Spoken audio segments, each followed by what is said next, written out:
चुटकी भर से नूरा महंगा भैले बाबा, चुनरी भैलया नमोल हो। चुटकी भर से नूरा महंगा भैले बाबा, चुनरी भैलया नमोल हो।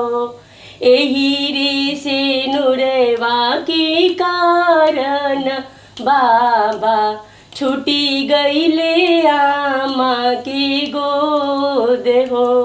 एही रे से नुरवा के कारण बाबा, छूटी गईले आमा के गोद हो। आमा के रोवले गंगा बढ़ी गईली, बाबा के रोवले जमुना। आमा के रोवले हो गंगा बढ़ी गईली, बाबा के रोवले जमुना।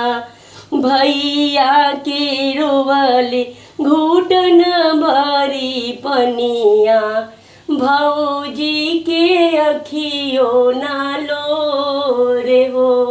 भैया के रोवले घुटन भरी पनिया, भौजी के अखियो नालो रे हो। एही रे से नुरवा के कारण बाबा, छूटी गईले नैहर मोरे हो। चुटकी भर से नूरा महंगा भैले बाबा, चुनरी भैले अनमोल हो। एही रे से नुरवा के कारण बाबा, छूटी गईले नैहर मोरे हो। बाबा जे दिहले अनधन सोनवा, आमा जे लहंगा पटोरे हो। बाबा जे दिहले अनधन सोनवा, आमा जे लहंगा पटोरे हो। भैया जे दिहले हो हंसराज घोड़वा, भौजी खोइछा भर जीरा। भैया जे दिहले हो हंसराज घोड़वा, भौजी खोइछा भर जीरा। बाबा के दिहल धन छव मासा, आमा के साड़ी शोभा बढ़े। बाबा के दिहल धन छव मासा खइबू, आमा के साड़ी शोभा बढ़ी है। भैया के घोड़वा नगर घूमई है, भाभी के खोइछा सुगंध हो।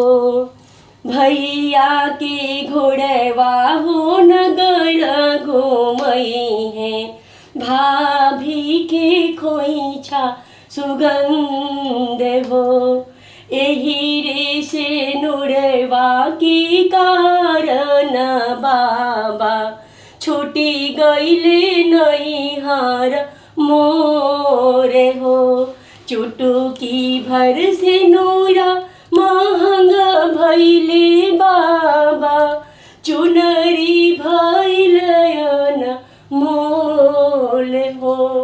एही रे से नुरवा के कारण बाबा, छूटी गईले संगी सहेली। एही रे से नुरवा के कारण बाबा, छूटी गईले आमा के गोद हो। छूटी गईले आमा के गोद हो। छुटी गईले नैहर मोर